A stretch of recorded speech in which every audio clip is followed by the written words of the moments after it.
لگوری لیکولنا کاملا اخلاقی کار و حوزه اقتصادی ترکیه لمزنترین باجار ترکیه دبارا جیان امروی یعنی بوهای دبارا امروی درکت یسر آستا 10,606 لیریان. لگوری دانین کاملا اف رقماتیه داین تنه لیچونا نانو زکی مالباتا که چار فردیه کو پیدوی هیا داج برچینان نمرن.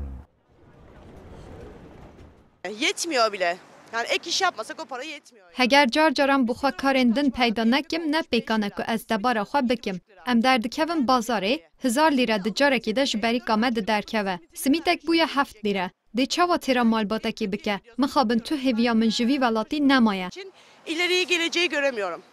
لگوری مالبات و ولاتیان جی اف رقماج آلی کومله و کوک چافکانی جی سازیا دانین ترکیاتیه سود برگرتن جه باوری نایدیتن ببوچنا ولاتیان او به 10,000 لیریان دروجا ایروین ده نکارن کریا آوایا خوشی بدن.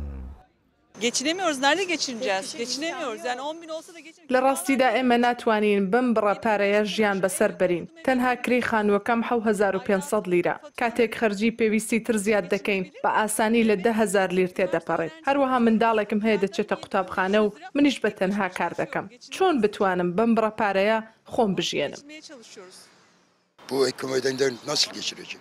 Divê rewşa aborî de ne pêkanek û welatiyek bi 10,000 lîreyan debara xwe bike. Ji xwe hindik maye Tirkiye yekser têk biçe. آلیه هری بالی دکشینه جی یا دنوا خباتا کمله اخلاقی کار و حوزهینا اقتصادی یا ترکیه ده ev amarên hatina regandin di nava wan de wek lêçûnên sîgortayê bac û yên perwerdehiyê cih nagirin. Li gorî pisporan dema ew beşên hatine jimartin jî. Lê bênezêdekirin asta jiyana mirovî ya li Stenbolê diçe ser 25,300 lîreyan. Li gorî lêkolîna sendîqeya karkerên şoreşker dîskê jî asta hejariyê ya li Tirkiye bûye 27,041 lîre. Li aliyekî enflasyon faiz û buhabûna jiyanê her ku diçe barê li ser pişta civakê girantir dibe.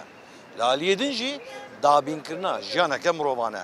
Li gor amarên dawînên ku hatina regandin malbateke çarferdî da ku bikaribe li Stenbolê bijî û ji birçîna Nemrî pêwîst e mehane 10,000 lîreyan zêdetir mûçe qezanc bike. Azad Altun, Kurdistan 24, Stenbol.